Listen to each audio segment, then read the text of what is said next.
BMW Auto Group is known as one of the largest marketing geniuses in the automotive space. What they do with their special edition cars, what they do with their M cars is absolutely insane, and it brings the company wild amounts of money. Whether you're 60 years old or 15 years old, you know what this is. This is BMW's take at the supercar world. Back in 2014 and all the way through 2020, they were releasing this. This particular vehicle is a 2016 BMW i8. All i8s came with the same 1.5 liter B38 engine, which produces 357 horsepower, 130 of which come from the electric motors, which drive the front wheels. The rear is only driven by the engine, which makes this car all-wheel drive, but not in the traditional sense. My tongue wouldn't turn to call this piece of art a supercar, because it's really not. It had nothing to do with BMW's M division, which frankly doesn't even have any type of branding here. This is pure BMW, and what that gives us is a very, very strange variant of what BMW can do when they pull up all of their resources to try to make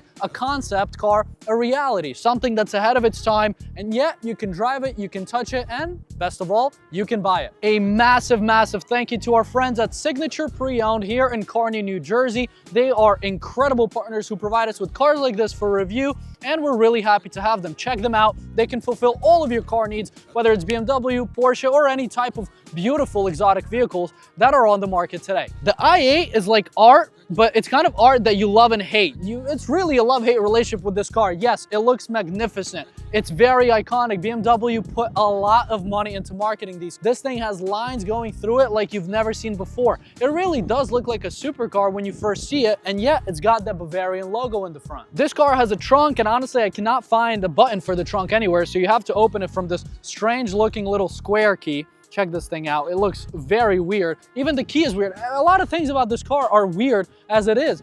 You open up this glass panel here. We have a charger for this thing. You can charge it from your wall if that's what you want to do. It's a plug-in hybrid, okay, also kind of ahead of its time. Not many cars were doing it at the time. Now we have the X5 plug-in hybrid, the 5 plug-in hybrid, everything's plug-in hybrid. But this was pretty rare at the time, in 2014 especially, when this thing came out. A lot of cool vents in this car. Vents here for your mid-engine mounted apparatus. You have a vent right here in the front, kind of how Ferrari does it. You could pour water there. God knows where it's gonna come out. The coolest thing about the i8 has to be these doors. Okay, this is why I'm calling it a supercar, hypercar, whatever you want to call it. The doors come up.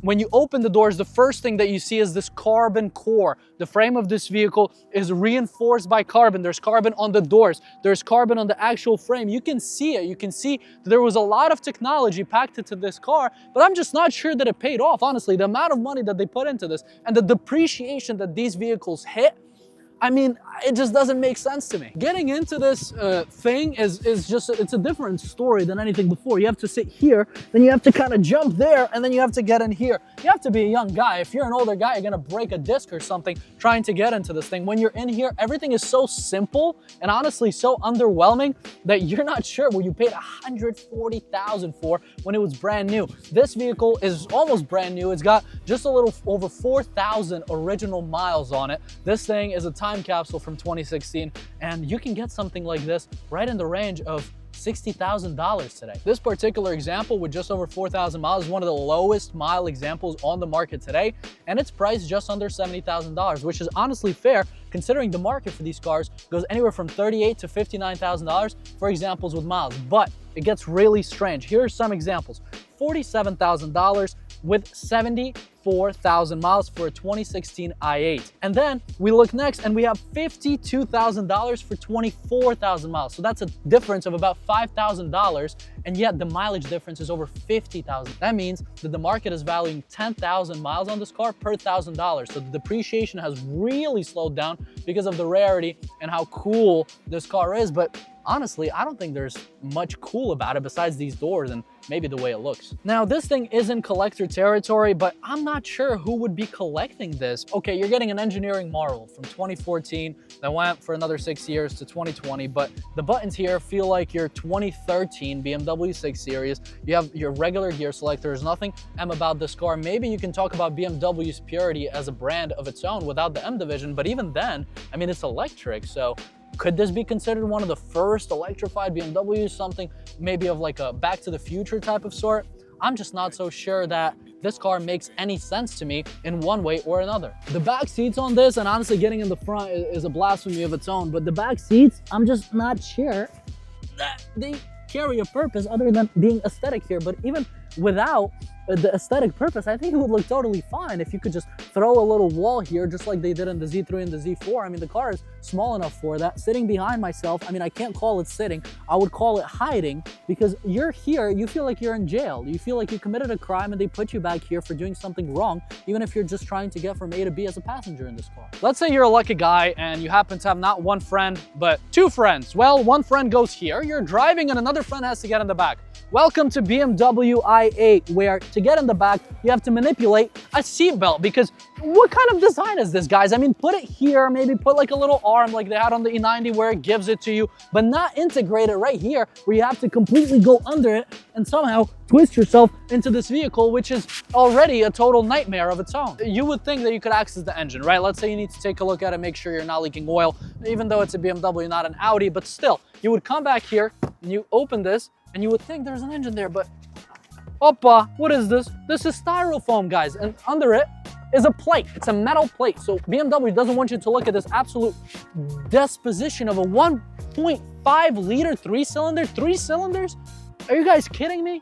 You could fit at least 4 in here, for God's sake. Okay, you have the hybrid system, but this tiny little thing, I mean, it feels worse than an M340 does. And this costs like 5 M340s almost. Okay, depreciation's our friend, all that stuff. This thing is beautiful, yes, but honestly, for 60 grand, 50 grand, even 45 grand, you're so much better off getting an F80, getting an F10, maybe getting a higher mileage F90, because with this car, it's a very strange situation. You are kind of under the radar. It doesn't scream that it's a hypercar until you put the doors up, maybe, but it tries to be that, and yet not many people recognize it. We drove it. We drove it around town. We drove it on the highway. We drove it all day long.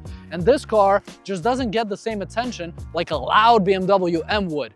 It's understated, and if understated is where you're gonna get, you might as well get something that's understated and actually usable, something that you can have fun in, not something that has electric front-wheel drive and regular rear-wheel drive. Get something normal, get something like an X-Drive that can switch to be both, or something that's purely rear-wheel drive. I mean, if you're doing BMW, you might as well do BMW right.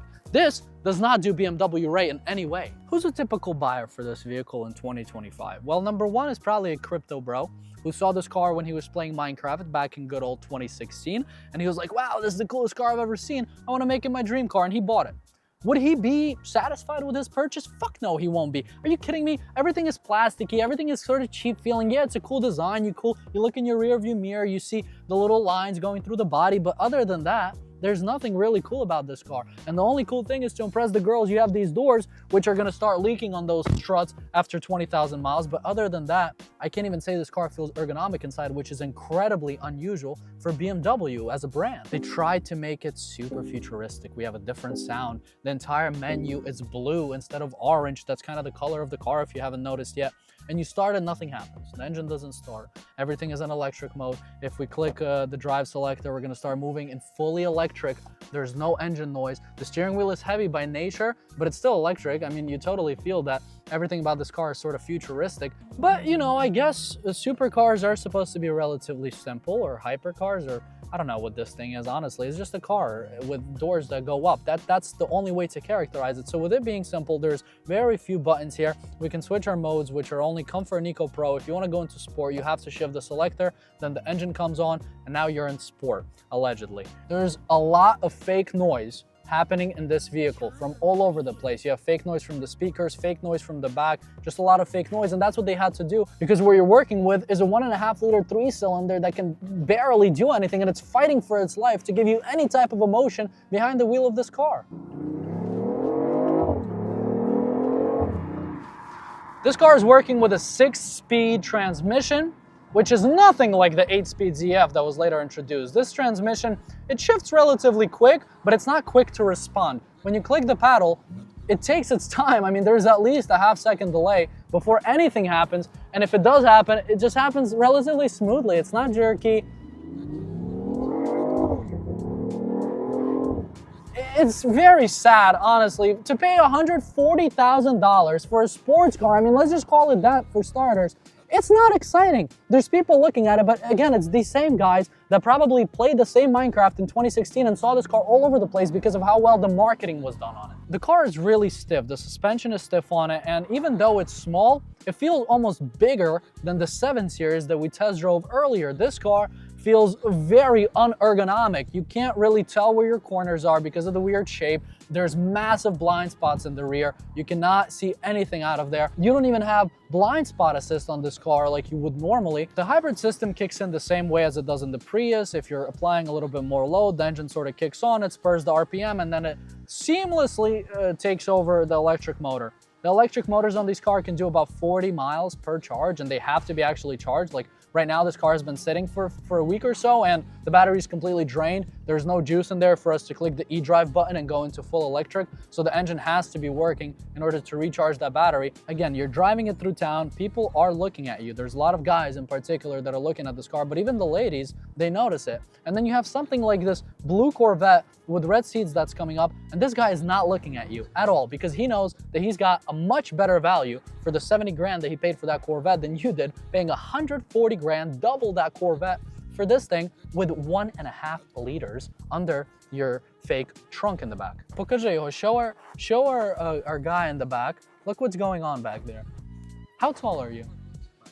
He's 5'7", and this is the situation we're faced with, and this is how we have to drive around, guys. I mean, okay, yeah, well, Peter, it's not supposed to carry anyone in the back, but why would you put the back seats there? Save the weight, drop them out of there. This thing is already slow as hell, so you might as well take those seats out, make it a little bit lighter. If it's unpractical, you might as well finish the sentence, because this car is sort of not here, not there. It's not a supercar, but it's also not just a regular car. It's not a sports car in a regular sense because it's got nothing M about it, but it's also not slow. We just passed some kids, maybe about 11 years old. They really don't know what this car is. You have to be from that 2014, 2015 era when this car was coming out for you to really notice it, for you to know anything about it. Maybe they've seen it before somewhere when they were like 3 years old, but other than that, this car has lost all of its hype.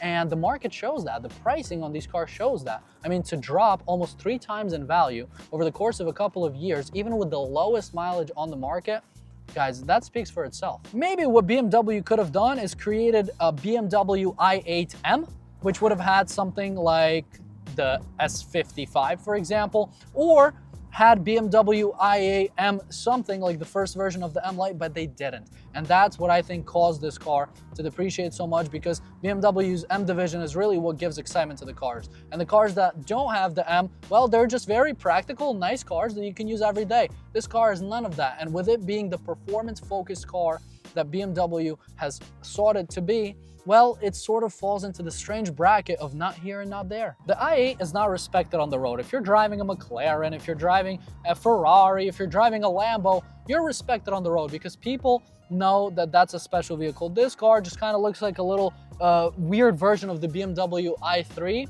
And that's about it. You're not getting any respect from people. Nobody's letting you through. Nobody's letting you cut them off. It's not a BMW in that regard. In that regard, this is just a strange experiment of a concept car being put into production. And here you guys go. Please give us all of the money that you have for this completely underdeveloped vehicle.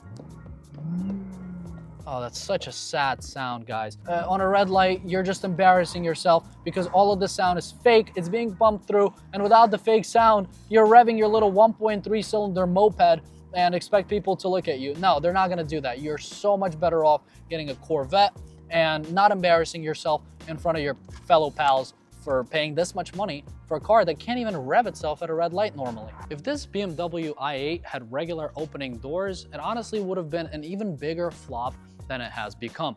This car tries so hard to fill a niche within something more than just sports cars from BMWs, and it fails at it incredibly well. That's one thing it does well, is fail. This car fails to excite you. This car fails to be a good bang for your buck, and honestly, I'm just not sure who would buy this car. If you're a crypto bro, you can spend your money elsewhere and get a much nicer example with something like a Corvette. If you're a collector, you're much better off getting something like that 1M that we recorded the other week, and you're gonna actually increase your value. With this car, it's still gonna depreciate because nobody wants it. And honestly, I don't blame them because this car, with the powertrain that it has and the ergonomics and everything that BMW did, honestly just underwhelms you in every way possible. Well, what do you think? Do you think this car is a failure, or would you get something like this for 50 grand today? Thank you guys for watching MList. My name is Peter, and this was the BMW i8.